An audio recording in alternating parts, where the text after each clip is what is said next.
Buenas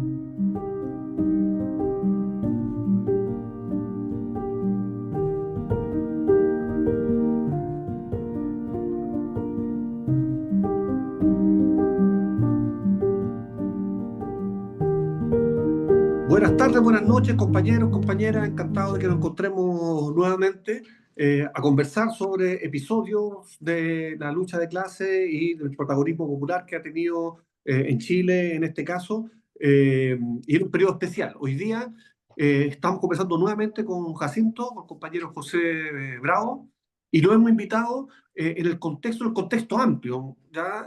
De los 60 años de la fundación del MIR, una organización histórica clave, protagonista de la lucha desde los 60 en adelante. Una organización que ejerció, como decíamos, un rol clave, fundamental en la resistencia contra la dictadura. José Jacinto fue militante, como lo conversamos, desde fines de la década de los 60, militó en el MIR antes de que fuese invitado a militar en el MIR, nos decía él, nos hablaba sobre la experiencia del complejo maderero, nos hablaba de la experiencia de construcción del poder popular, de cómo un núcleo de 9 compañeros, compañeras, bien aferrados política, ideológicamente, logran desarrollar junto a las masas, por supuesto, una atractiva, importante, histórica experiencia de construcción del poder popular. Y nos llegaba a contar el rol de los partidos que negociaban, los partidos reformistas, que teóricamente estaban presentes, pero que boicoteaban el proceso, y esa lucha que se da también al interior para desarrollar las líneas revolucionarias al interior de esta experiencia. Nos contaba de la primera resistencia, lo que ocurrió el 11 de septiembre y septiembre en adelante en la zona, y quedamos la última vez con Jacinto partiendo, saliendo de la zona, teniendo que replegarse y llegando a Temuco. Hoy día, compañero, queremos conversar de la continuidad, ¿no? ¿Qué significó la experiencia de la resistencia del MIR ya en dictadura? ¿Ya? Y me parece que comenzar esta conversación, veamos dónde llegamos, pero comenzar esta conversación con la llegada de ustedes a Temuco, inicios del año 74, si bien recuerdo, ¿cómo llegan? ¿En qué condiciones llegan? ¿Hay alguna orientación? ¿Hay alguna definición? ¿Qué pasa con ustedes aterrizando en Temuco en enero del 74?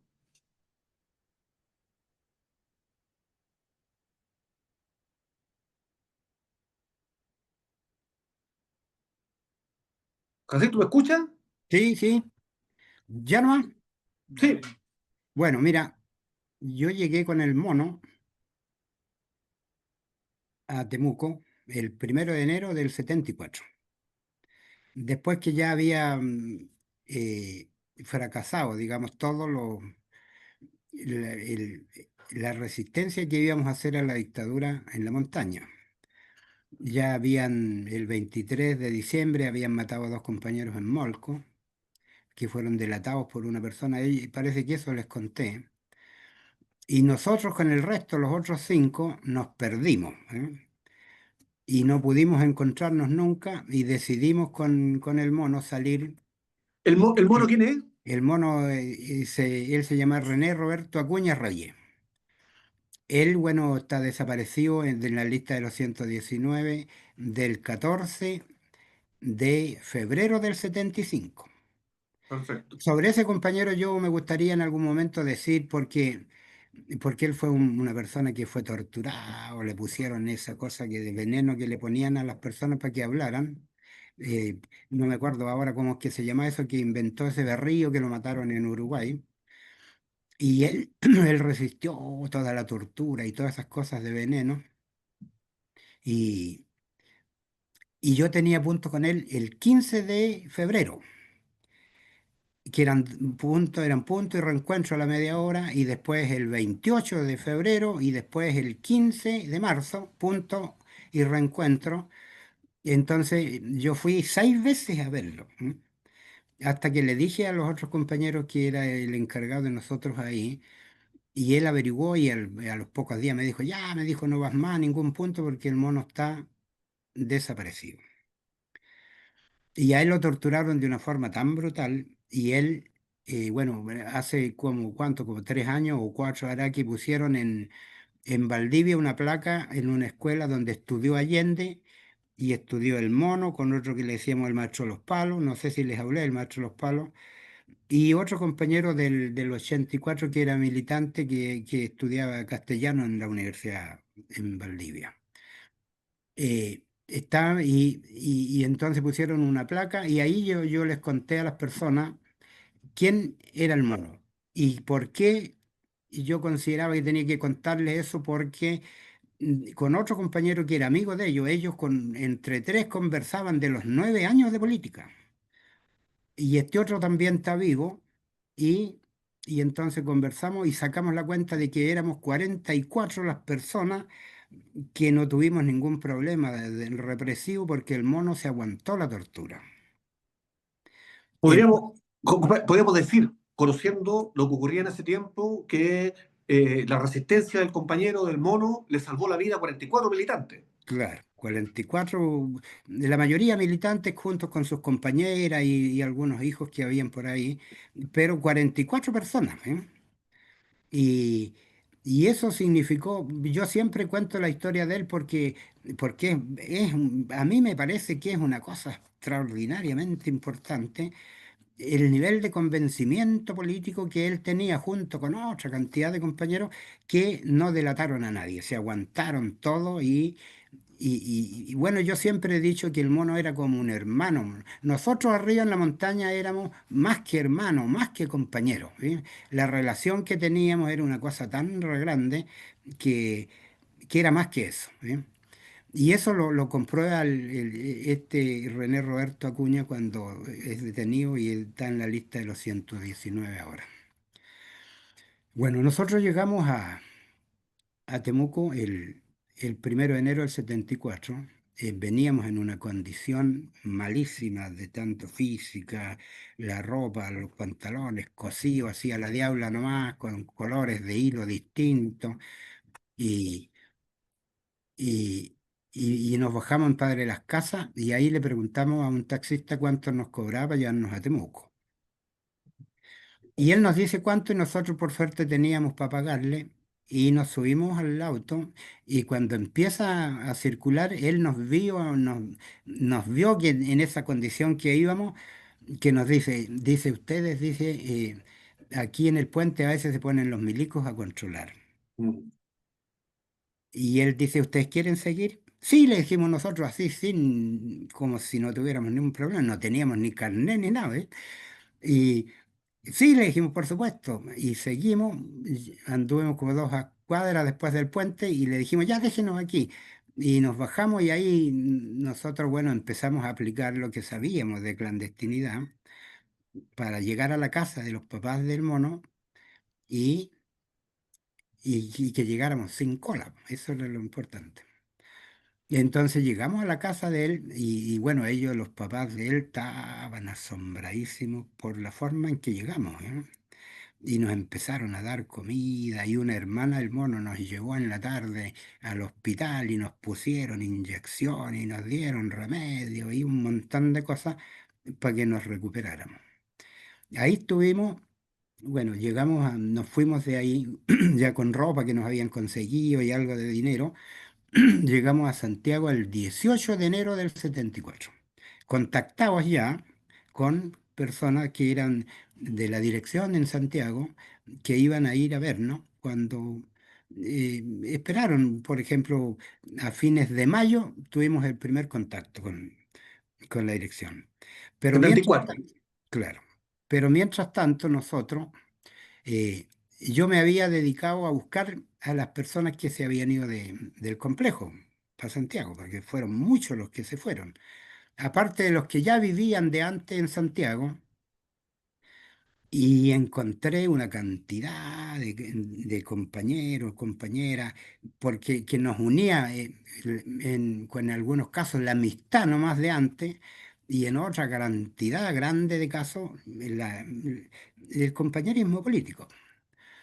Y, y ahí, bueno, yo conseguí contactos y gente que nos ayudaba.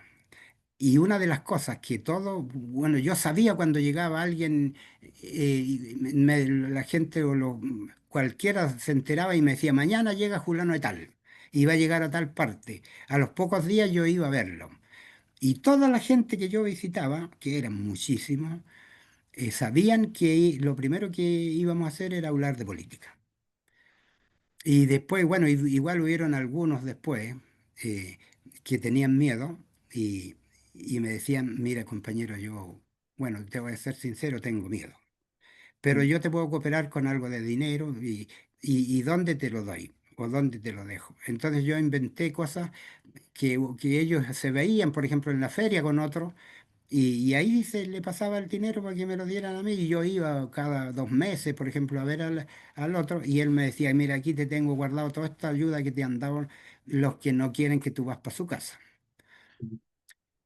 Y nosotros, bueno, empezamos, lo primero que hicimos fue juntarnos como el día 10, parece, de, de enero. No, nosotros llegamos el 18, como el 10 de febrero, nos juntamos con todos los que se habían ido del sur en una piscina cerca de las rejas. Y ahí le contamos la historia, nos vimos y la alegría y todo eso, y les contamos todo lo que había pasado. Y, y seguimos funcionando como en ese tiempo el partido había organizado los que llegaban a Santiago como colonia.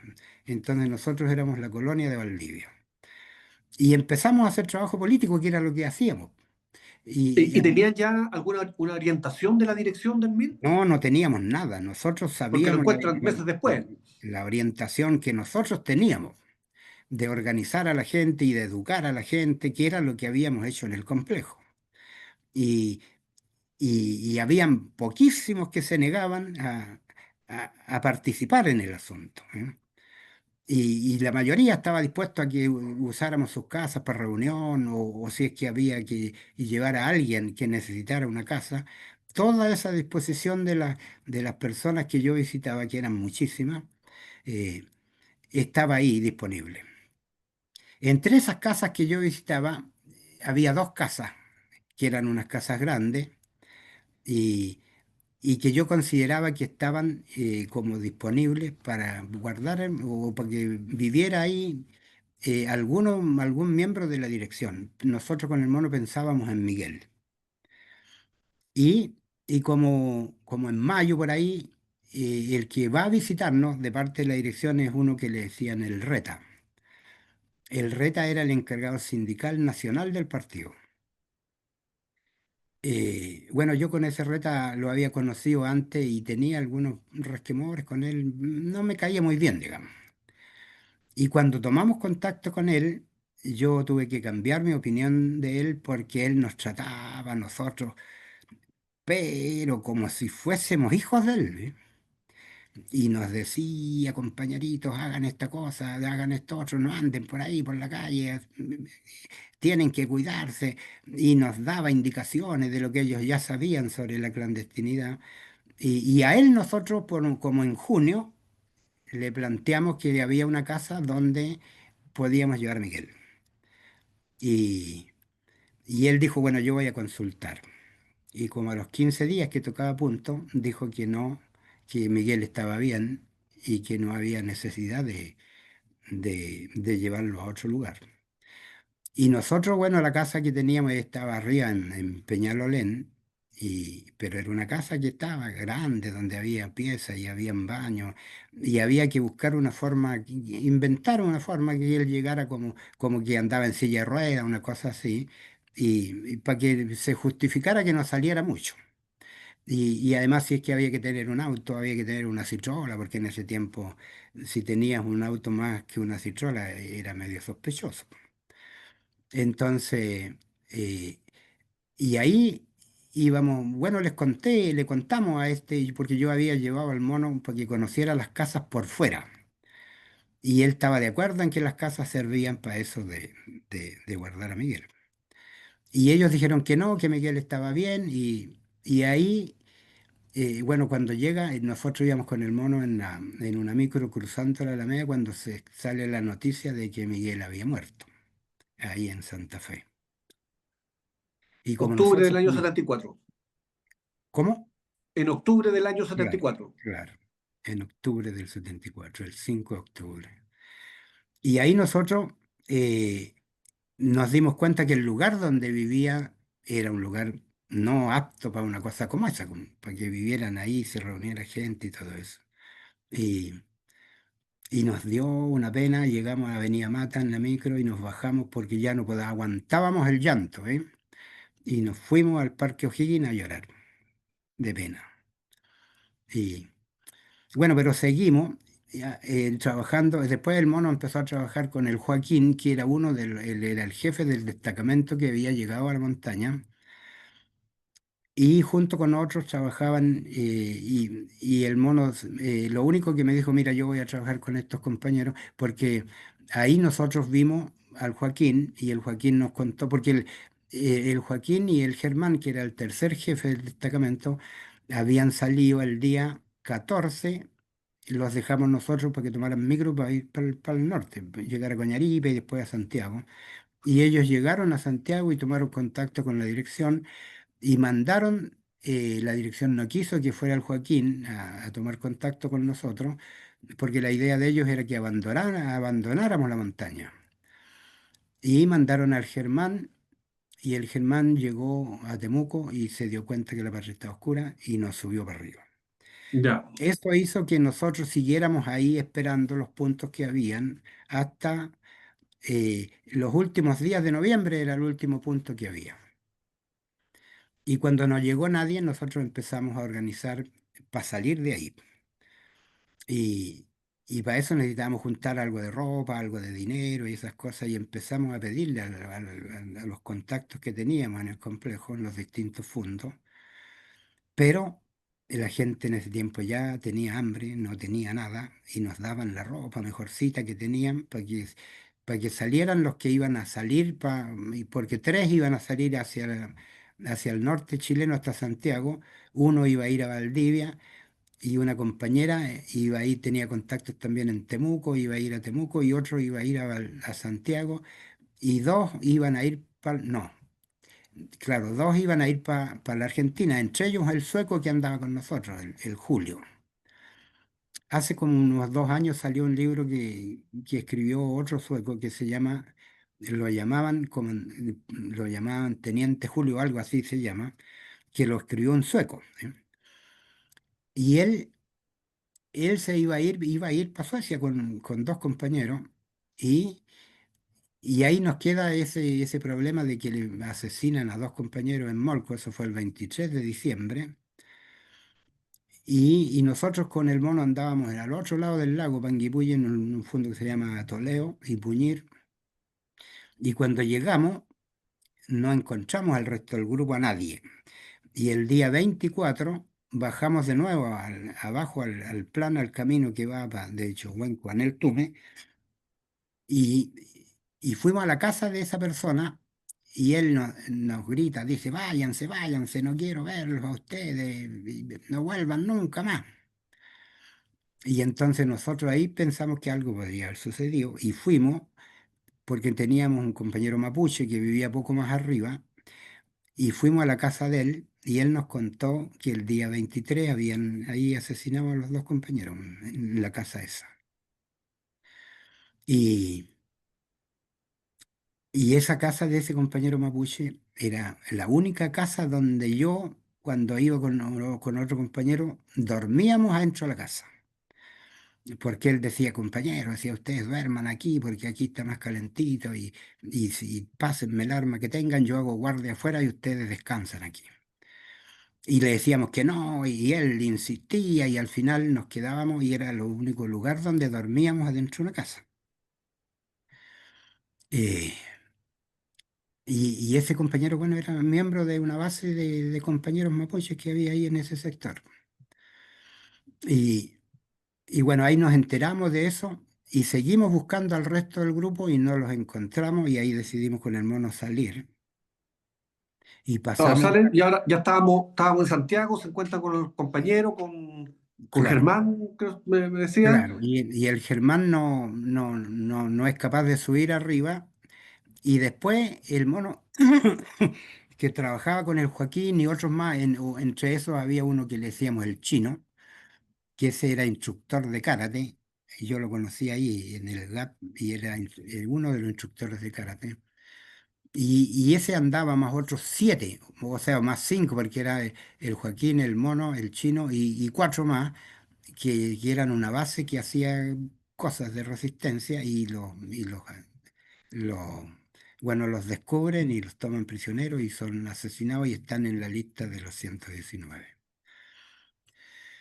Y bueno, de ahí nosotros seguimos como grupo, como colonia, eh, haciendo trabajo en las poblaciones de allá de San Ramón para arriba, digamos, en La Pintana, Pablo de Roca, todo eso. Teníamos bases de gente que hacía trabajo político y que servían de contacto igual para hacer puntos en la calle y a los que le dábamos formación política y nos prestaban sus casas para hacer reuniones nosotros. Y en otras poblaciones teníamos igual, para allá para Recoleta, abajo teníamos otras bases igual y en esta comuna de Conchalita igual teníamos gente. Y, y bueno, salíamos a hacer rayados y salíamos a hacer panfletos y todo eso y repartíamos el diario cuando todavía salía el diario. Y le enseñábamos a las personas cómo se trabaja en la clandestinidad.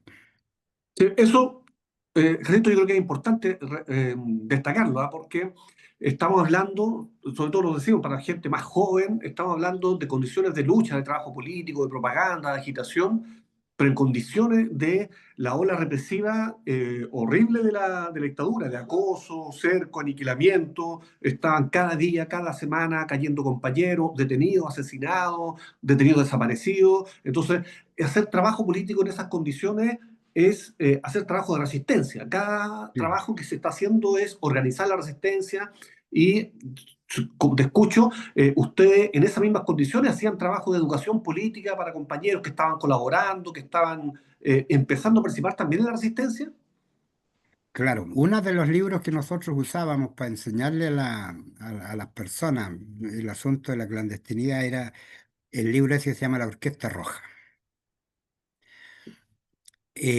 Porque ese libro, ese es uno de los libros, a mi entender, uno de los libros más completos que hay del espionaje que hicieron los soviéticos en Alemania. Y porque ellos lograron llegar hasta les faltó conquistar al Hitler nomás para su equipo y salieron vivos de ahí. ¿Sí? Y después cuando llegan de nuevo a la Unión Soviética, el Stalin lo mete preso, al Leopold Trepper, que era el que escribió el libro, y lo mete preso, tuvo 17 años preso. Y bueno, ese igual es una historia larga de contar, pero tienen que leer el libro, porque ahí se aprende cómo. Y después nosotros llevábamos a la práctica todo eso acá en Chile, pues, con la gente que teníamos y, y les enseñábamos. Lo primero que había que hacer es cambiarse de nombre y, y- y usar nombres políticos y nombres verdaderos en realidad. Yo hasta me había olvidado de los apellidos y los nombres de las personas que yo visitaba, por si acaso. Y, y eso es una cosa constante y hay que aprender de eso, de la clandestinidad. Y una de las cosas es estar atento. Uno tiene que, si va para cualquier lado, tiene que andar atento. Y como en ese tiempo la memoria era una cosa extraordinaria, revisar en la noche lo que uno hizo en el día para ver si es que había una cosa sospechosa. ¿Mm? Y en las mismas micros, en los mismos lugares o en la calle, uno tenía que andar atento y buscar la forma disimulada de observar. Y eso se aprende en la práctica y hay que practicarlo y uno crearse el hábito de andar caminando así sin que los tipos sospechen que uno anda observando. Y eso es algo que se tiene que aprender para evitar ser detectado. O Y sea, a nosotros, nos recomiendas que en el ejercicio de este trabajo político, de la conspiración, del trabajo revolucionario, eh, hay que estar atento, hay que estar observando y que es un ejercicio, eso se aprende claro, a través de claro, la práctica. Y también claro. hacemos la propaganda, recogemos la recomendación de Jacinto, lean, busquen La Orquesta Roja de Gilles Perrault, cuenta un episodio importante de la resistencia contra los nazis, contada en forma de novela. Claro, es de Leopold Trepper el libro. El protagonista es Leopold Trepper, sí. Claro. Él, pero ese, Y tú eh, nos decías que el, ustedes realizaban este trabajo conspirativo, con mucha atención, lo estaban aprendiendo y desarrollando al mismo tiempo porque estaba la represión sobre ustedes, ¿no? Imagino, no sé si los compañeros inmediatos de la colonia, pero otros compañeros del MIR, como decíamos, estaban cayendo detenidos, la represión era feroz contra el MIR y en contra de toda la resistencia. claro, es que eso nosotros estábamos practicando lo que ya habíamos aprendido, ¿eh? Porque cuando nosotros fuimos a ese grupo de amigos personales que llamaba Allende, ahí empezamos a aprender de todas estas cosas de inteligencia y de competitividad y toda esa cosa, ¿eh? Y después empezamos a practicar todo eso que sabíamos y a descubrir cosas como por ejemplo que teníamos memoria y que teníamos habilidades para simular, porque nadie se tiene que dar cuenta que tú estás observando. Esa es la Ujú. cosa. Y eso es una práctica que uno tiene que asumir de una forma total, ¿ves? Porque no podéis descuidarte de esas cosas.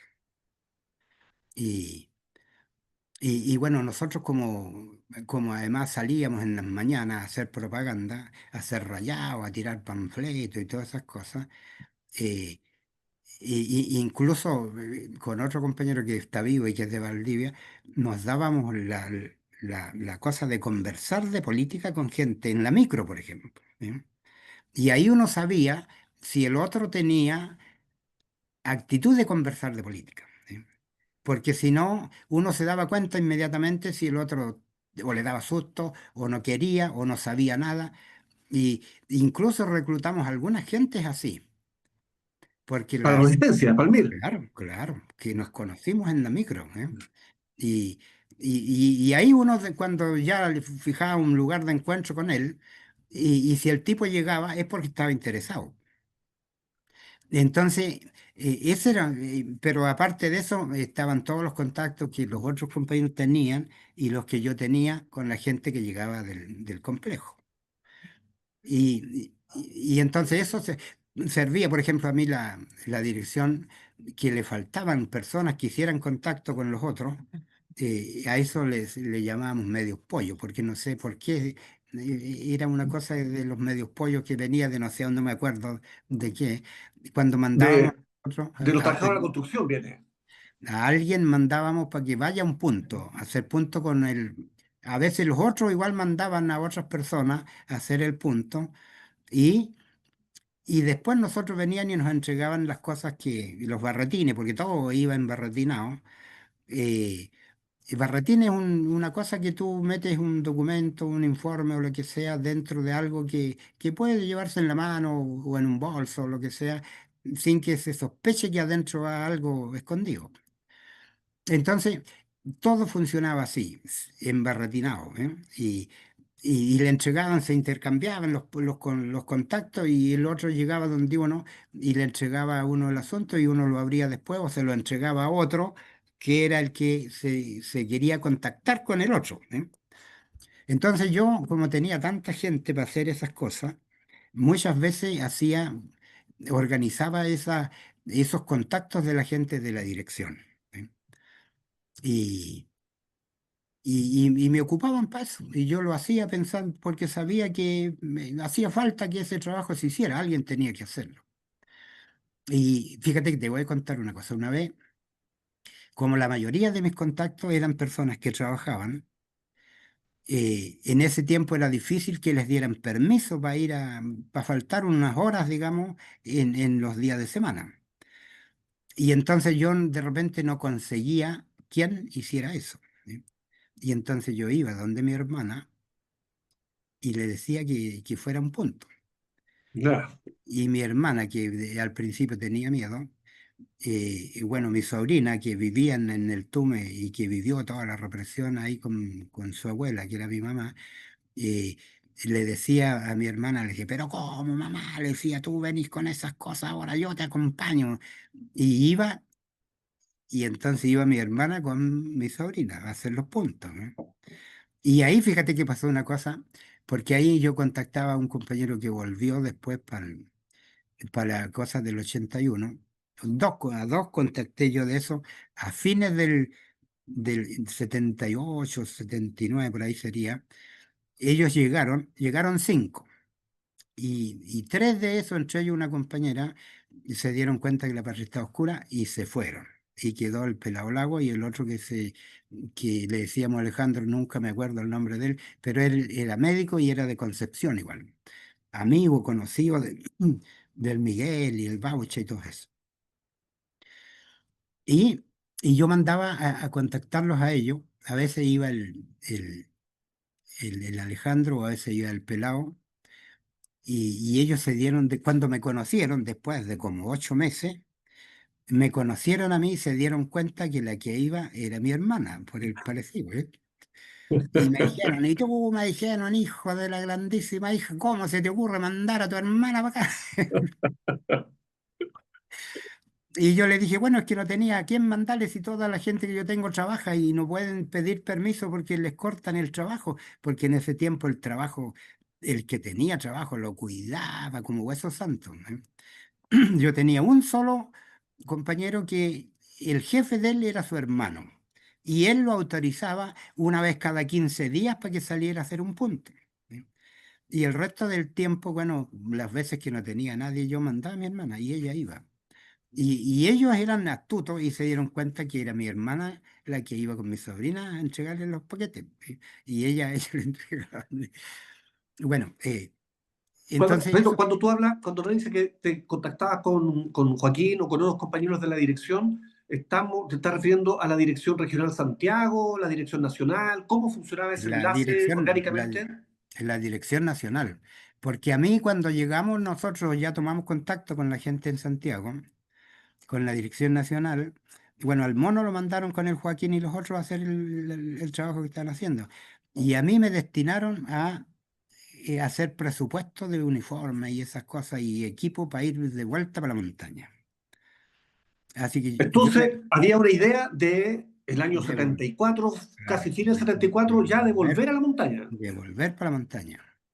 Y yo hice, bueno, recorrí todos los lugares donde venden cosas de camping y los precios y las calidades y todo eso. Y como yo sabía de esas cosas, entonces tenía una lista de precios y de lugares donde se debían comprar, porque además había que tener un pretexto para ir a comprar. No podías tú llegar y decir, deme 20 pares de zapatos de eso, porque no funcionaba así. No. Entonces, Mm. cada uno tenía que ir a comprar su par de zapatos, ¿sí? Entre eso, y nosotros hicimos algunas operaciones grandes y, en donde nos metieron a nosotros, los del sur, y todo funcionó bien, ¿sí? ¿Qué tipo de operaciones? Operaciones militares. Por ejemplo, ¿nos puedes contar algo? No te puedo contar porque es jodido. No fueron reivindicadas, ¿Ah? no fueron reconocidas, no fueron reivindicadas por el MIR. No, no, no fueron reivindicadas y todo eso, pero yo prefiero no contarte eso. Ya, perfecto. Después, cuando nos veamos, te cuento.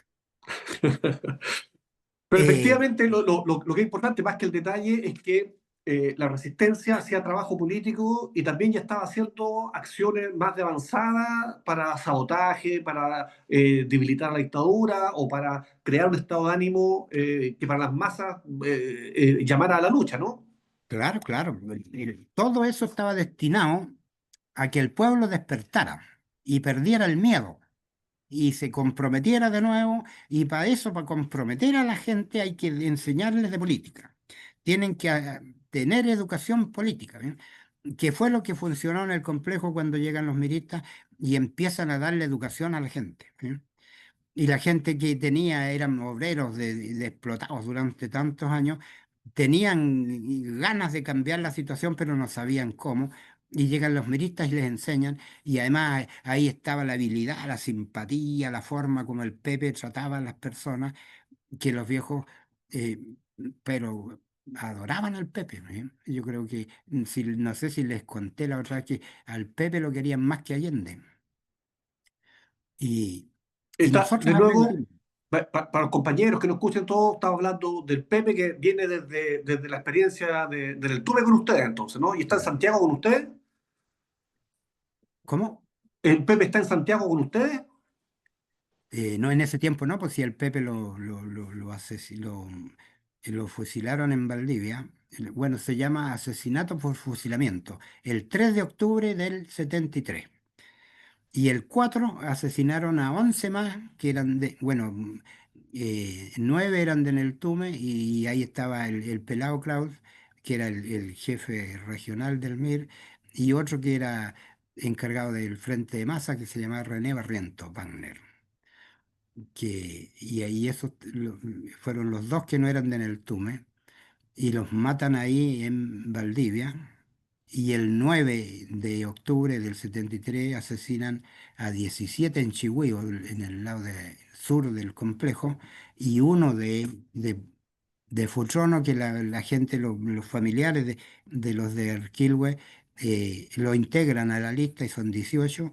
Y el 10 de octubre asesinan a 16 en el puente Tolten.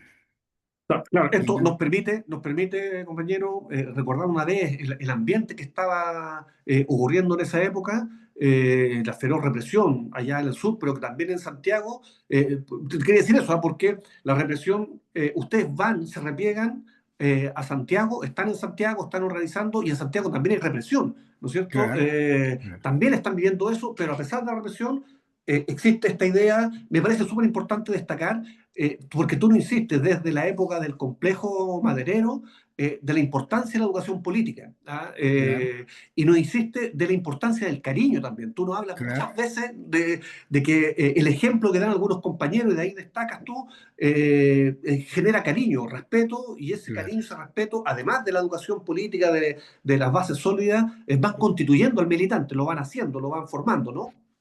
claro. Eso es lo que hace que las personas te crean, ¿sí? Porque te ven cercana, ¿sí? Te ven cercana y te ven que tú practicas esa cercanía haciendo cosas que casi los hombres no hacen, ¿sí? Como lavar loza, lavar ropa, qué sé yo, limpiar la casa. Y entonces tú las haces y todos los, hasta los viejos que ya en el TUM eran bien, el machismo era una cosa así, se daban cuenta las compañeras, los compañeros que estaban ahí eran personas distintas. Y sin decirle, mire, tú tenés que lavar loza, después ellos mismos solo aprendían y hacían esas cosas.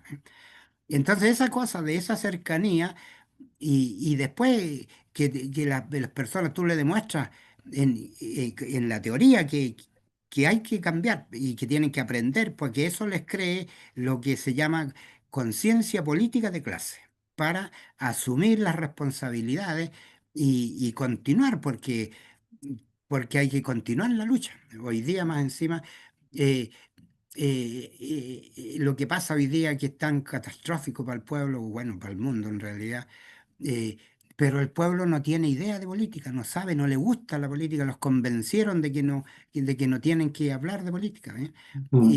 Y ahí los tienen metidos y por eso eligen a este presidente que tenemos ahora, eligen al Milei en Argentina, al Trump, que es un delincuente en Estados Unidos, ¿eh?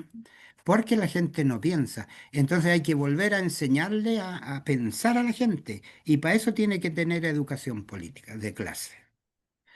Entonces ahí está el problema, el kit del asunto, digamos. Porque los viejos arriba en la montaña, yo no sé si les conté, el 9 de septiembre se iba a hacer un congreso del FTE, o sea, de los trabajadores de la montaña, del complejo. Sí. Un congreso que había sido discutido en cada sección de todos los fondos, ¿eh? Y donde la gente estaba acostumbrada, había cantidad de gente que se había acostumbrado a pensar y a opinar y a tratar de imponer su posición porque le parecía que era la más correcta. Entonces el otro tenía que demostrar que su opinión era más correcta y después llegaban y se ponían de acuerdo y eso era lo que se hacía.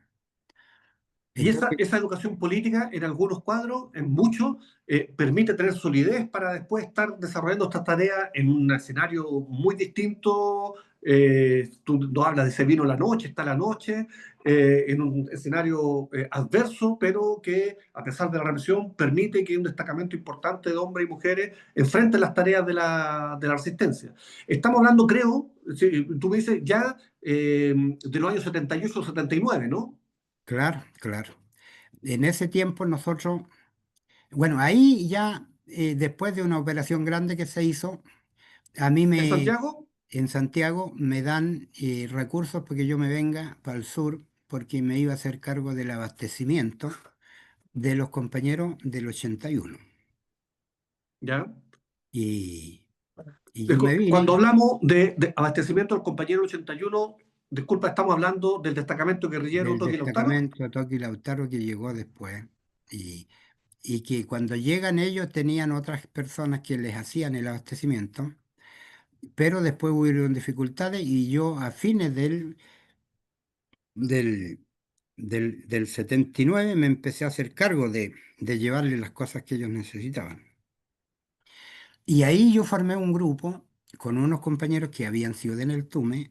Uno de ellos era de una base juvenil que yo le he contado que era de 7 y que estaban, y el otro hermano era un hermano con el que yo había estado en la escuela, de todo el tiempo de la escuela. Y yo los encontré en Temuco y empecé a conversar con ellos y les hablé de la cosa y lo que teníamos que hacer y la política y la organización y que ellos si querían tenían que incorporarse porque eso era lo que había que hacer porque ellos eran pobres o eran obreros igual que yo y tenían que meterse a esta cosa, pero para eso tenían que estar dispuestos y estar conscientes y darse cuenta de que la cosa podía ser complicada y que había que tener valor y todo eso. Y al final ellos me dijeron, sí, compañero, nosotros lo hacemos.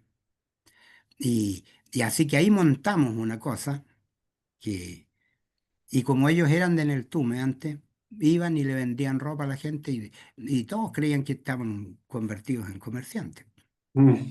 Y, y no hubo ni un problema de llevar las cosas para arriba. Hicimos 3 viajes, fíjate, hasta, hasta arriba para llevarle cosas a los compañeros cuando ya estaban ahí.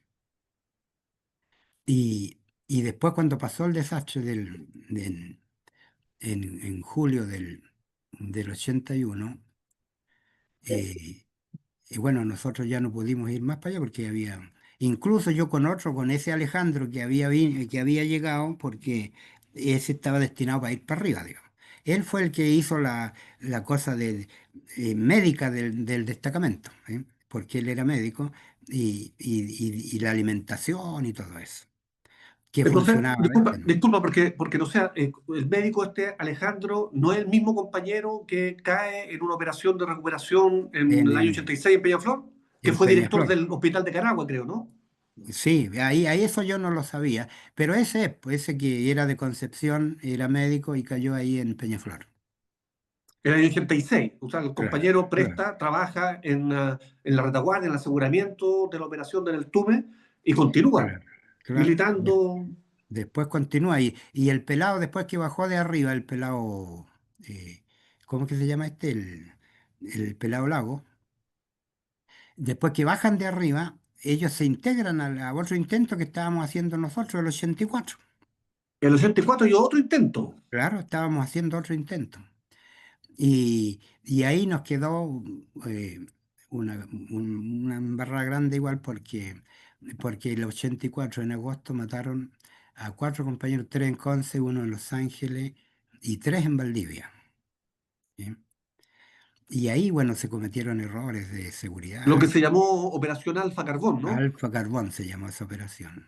Y, y bueno, ahí se cometieron errores grandes de, bueno, de seguridad. Eh, Yo el 9 de, de agosto yo fui a Concepción y el que fue a juntarse conmigo fue el Pelao Lago. Y como nosotros nos conocíamos del 79, bueno, la alegría de vernos y todo eso fue tremenda. Y él me dice, puta guacho, vamos al mercado a comer una paella marina. Y fuimos al mercado, entonces ahí yo hacía lo que había que hacer de contrachequeo. Y fui al baño así para mirar. Y volví del baño y cuando volví había una mesa por allá donde habían cuatro tipos. Y yo llegué donde él y le dije, mira, ¿tú te diste cuenta de los cuatro tipos que hay allá? Sí, pues me dijo, sí, esos son de la DINA. Bueno, ya eran CNI, pero nosotros le decíamos DINA igual. Y yo le digo, ¿y tú crees que ellos no saben que nosotros somos del equipo de acá? No, pues me dijo, sí, de eso se trata. Y, y después que nos despedimos, los tipos me Esto ya siguieron a estamos en el mí, 84 en el sur, ¿no? claro, los tipos me siguieron a mí de Concepción hasta Angol, pensando que yo no me había dado cuenta. Ujú. Y yo me di cuenta cuando yo volví, porque el pelado me mandó para Lota, me dijo, anda Lota, ya te comí otra paila marina en un lugar que hay, porque él tenían que leer las cosas que le habíamos llevado y darme una respuesta. Entonces nosotros en ese tiempo, a la hora convenía, él me llamaba por teléfono, a un teléfono de los teléfonos públicos, ¿no? Sí. Entonces uno tenía que asegurarse de que el teléfono de que uno estaba al lado estuviera desocupado en ese momento. Y eso significaba que uno llegaba ahí y alguien iba a llamar y a uno no le tocaba todavía y le decía, llame usted después, a mí me van a llamar, así que llame usted nomás. Y ahí pasaba un rato, qué sé yo, 10 minutos que uno estaba ahí pendiente para tener el teléfono disponible cuando lo llamen. Entonces, él hacía lo mismo en el otro teléfono público, ¿sí?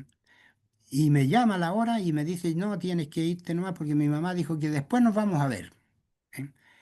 Entonces, si alguien había cerca de él, lo escucha decir, mi mamá dijo que no, que ahora no podemos juntarnos, pero después te va a avisar y nos juntamos.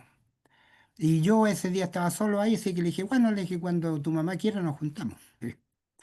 Y ahí yo me fui a tomar la micro para ir porque nosotros en ese tiempo ya, con la gente que yo trabajaba, ya no usábamos las micros grandes, usábamos las micros rurales.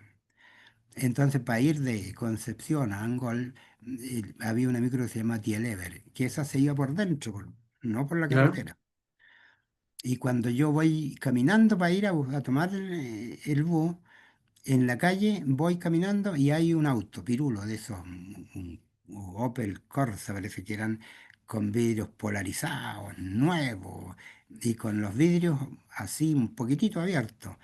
Y salía una humadera de adentro que yo dije, aquí hay 40 locos fumando, esperándome a mí. Esto estamos hablando de agosto del 85, Agosto del 84. 84, perdón, sí. Y, y entonces, claro, ahí es cuando uno tiene que hacer las cosas para que ellos no se den cuenta que uno se dio cuenta. Y yo empiezo a hacer todo el circo que hacía, meto la mano entre un bolso que tenía colgando del hombro y saco un cigarro.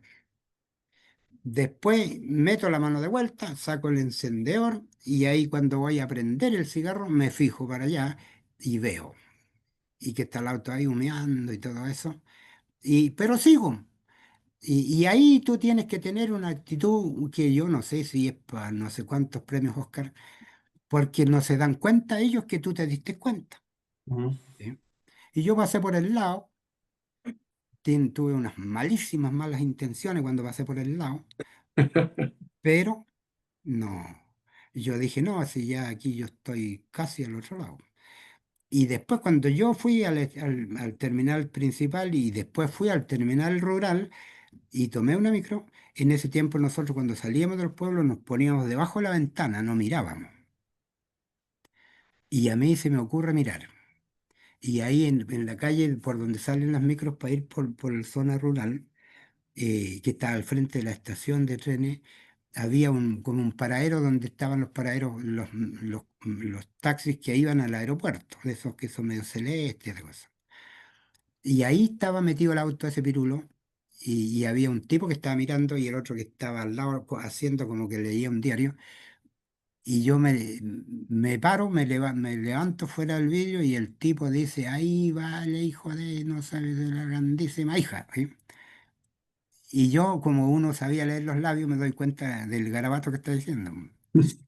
Y entonces yo pienso, le digo, pero si ni todavía nos estamos recién conociendo y tú me estás tratando de garabato. Y de ahí me siguen los tipos hasta en gol, cuando yo decido que hay que terminar el asunto y, Romper. y rompo. ¿Sí? Y los tipos después bueno, ahí hay otras cosas que pasaron y al final yo salto un canal grande que había a la entrada de Angol y, y para arriba estaba el cerro y salto y porque en la micro que yo venía se subió en el otro pueblito, bueno, tengo olvidado los nombres de los pueblitos, subieron al... Bueno, la micro pasó ahí porque ahí le entregaban, qué sé yo, encomiendas para que llevara para Angol. Y entonces la micro paraba cuando no subía nadie, le entregaban cosas, cartas y esas cosas que la gente se manda. Y yo bajé a comprar cigarros, haciendo puro show nomás. Y, y cuando salgo, dos de los tipos que veían, porque iba un jeep y iba una citrola después. Y dos de los que iban en la citrola estaban ahí en una escalera que había, tres peldaños tenía, estaban ahí mirando para adentro y no me veían. Y de repente yo paso por el lado de ellos y me subo. Y la micro sigue y detrás, como 200 metros más allá, la salida del pueblo, viene una camioneta piteando a toda velocidad y haciendo señas y todo eso. Y pasa delante de la micro y se sube un tipo. Yo dije, bueno, si vienen dos, aquí están mal, porque yo los hago pelota. Y se sube uno solo, que era mapuche más encima, ¿eh? Y el tipo se sube y se sienta al frente mío y ligerito empieza a conversar conmigo. Y conversamos de cosas así, hasta que de repente él me dice, pucha amigo, me dice, ¿le puedo contar algo complicado? Sí, le dije yo, por supuesto, si usted quiere contarme, cuénteme, ¿no? Sí, uno tiene que escuchar a las personas. Y me dice, es que yo, hay un tipo que me debe 4 meses de trabajo y no hay qué hacer, porque no tengo a mi familia pasando hambre y el tipo no me paga y, y, y no sé qué hacer. Entonces yo le digo, pero amigo, le digo, esa cosa a mí no me la cuente, por favor. Le digo, usted es el culpable de eso. Usted tiene que agarrar una vara grande, firme, y lo hace pelota a ese loco. Le saca pero a la cresta. ¿Eh? Y lo único que usted tiene que preocuparse es de no matarlo nomás, porque si lo mata está sonado. Pero que el tipo quede molido a golpe, porque él es el culpable de que no le paga. Y si después nos encontramos, me cuenta cómo le fue. Ya, A lo mejor usted va a perder los 4 meses, le dije, pero su sentimiento va a estar satisfecho porque usted hizo justicia solo. Y el tipo dice de repente, dice, aquí me bajo. ¿Sí? Porque eso ellos querían saber cuál era el estado de ánimo mío. ¿Sí? sí, Y se baja y claro, ahí yo no tenía necesidad de ni siquiera de volverme para atrás porque detrás del chofer había como una cosa como espejo que se veía todo para atrás. De ahí yo veía que venía el jeep y la citroneta de la salida de Concepción. Y ahí se sube él a la camioneta de vuelta y claro, les cuentan. Y entonces, cuando llegamos a Angol, yo digo, aquí ya hay que perder a estos locos y me bajo y hago unas vueltas ahí. Y después, de repente me doy cuenta que bueno, que el cerro está ahí y que yo estoy libre porque los tipos ya no estaban detrás de mí. Porque me siguieron en una calle 3 y cuando yo volví corriendo, se volvieron corriendo. Y, y entonces yo llego, salto a esa zanja y el tipo se le había quedado una manta de lana nueva. ¿Ve? Y yo la revisé, pero punto por todos lados, para ver si habían dejado alguna cosa electrónica para seguirla. Y como no tenía nada, me la llevé. Aparte de la manta mía, me llevé esa manta nueva y pongo la manta de él, pero la manta mía se queda enganchada abajo y yo salto por arriba de la tercera hebra de alambre y la manta mía queda enganchada y me saco la cresta ahí. ¿Eh? Y quedo colgando del cogote. Así que tuve que patalear ahí para enderezarme, sacarme la manta. Y ahí, por el camino hacia arriba, hay un senderito y yo subo como 200 metros y ahí había una planicie y me pongo a mirar y los tipos andaban abajo en una especie de cancha de fútbol que había abajo, un terreno liso, digamos, y ya no andaban dos vehículos, andaban tres. Y venían por las calles, que eran calles angostas, y salían ahí y prendían las luces. Pero yo estaba arriba ya. Así que, y además estaba fumando, escondido, para que no me vieran debajo. Y dije yo, les pasé por cualquier parte su seguimiento. Y ellos todavía no sabían de dónde yo venía, ¿eh? Mm. Entonces yo hice una carta que fue entregada a los compañeros en Concepción el día 19, donde yo les contaba todo el seguimiento que había tenido 19 de agosto. el 19 de agosto. Y unos días después, otro compañero que se había ido de Valdivia, que también era habilidoso, él era encargado de inteligencia, y sabía estas cosas, y había visto a los tipos persiguiendo a los compañeros en Valdivia. Y llegó a Conce y se dio cuenta que tenían seguimiento los compañeros, y les dijo, ¿eh? Pero tampoco le hicieron caso. Y llega el 23 y ahí empieza la matanza en La Vega, Sí. ahí La Vega Monumental, ahí mataron al Pelao Lago y después mataron al Herrera, que era el jefe de todo ese asunto, y en Los Ángeles mataron a otro compañero. Y, Si no me equivoco, son 7 compañeros en total que claro, son asesinados ese día. tres en Conce, uno en Los Ángeles y tres en Valdivia. Y Y estos bueno, compañeros, si entiendo bien lo que nos trató, estaban en la preparación de una nueva subida a la montaña, por tanto, de la visita íbamos a cordillera. empezar operaciones nosotros ahí, no en la montaña, sino que ahí en el llano, digamos, porque teníamos contacto con comunidades mapuches, igual que estaban de acuerdo en todo eso, y, y, y nos íbamos a unir a ellos para empezar a hacer operaciones, pero no se pudo por Ernesto, completo. yendo un poquito más atrás, estábamos hablando del 81, estábamos hablando de Neltume, conocemos la historia de que un número importante, destacados militantes, mueren en el cerco represivo que se realiza en el enfrentamiento con la CNI fundamentalmente y el ejército. También otros 7 compañeros militantes del MIR, con el jefe del destacamento y los demás compañeros. Tú nos contabas que había una red de logística, de aseguramiento que estaba proveyendo a los compañeros, pero te quiero preguntar, ¿esos 7 eran los guerrilleros? ¿Los 7 eran el número total del destacamento guerrillero No, eran 15 en total, y que estaban enmontañados? claro que estaban ahí. Y, y los que mueren son 7. Y mira, ahí pasa una cosa de esto, cosa de la formación política, ¿eh? Porque de esos 7, habían 4 que eran, no, 5, 4 de Neltume y uno de Toledo, del Fundo Toledo, que esos 4 de Neltume habían estado, bueno, 3 nomás, porque había uno que no pertenecía a la base de esa juvenil que yo tenía en Neltume. Eran 3 los que eran de esa base juvenil, entre ellos estaba mi hermano, y estuvieron presos, todos esos estuvieron presos, con el de Toledo. Y, y en la cárcel siguieron pensando en que tenían que volver. Y cuando salieron para afuera, a Canadá o a Holanda, otros, fueron reclutados y decidieron volver para formar un destacamento guerrillero acá arriba. Entonces, fíjate tú la convicción política que hay que tener para hacer una cosa como esa.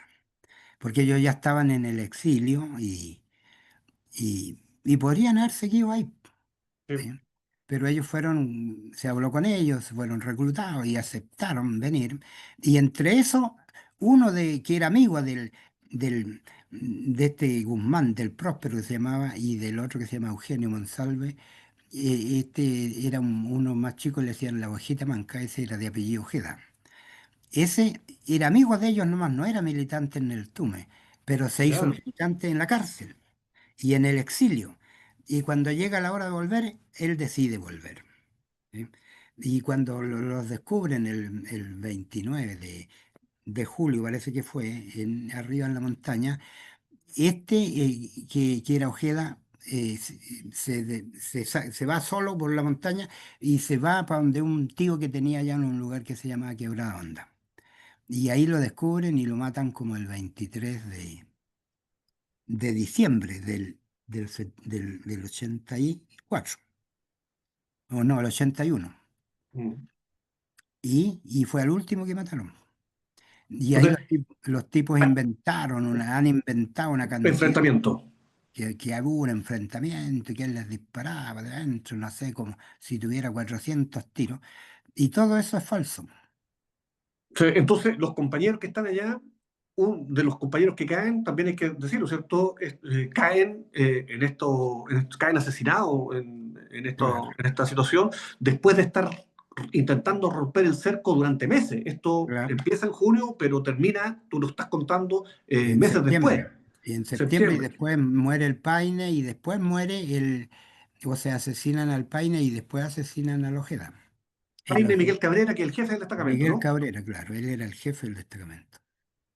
Y hay otros compañeros que rompen el cerco y que logran Claro. evadirlo, Hay gente que rompe el cerco y algunos, y entre esos está el Pelado Lago que muere en el 84 en Conce. entre ellos.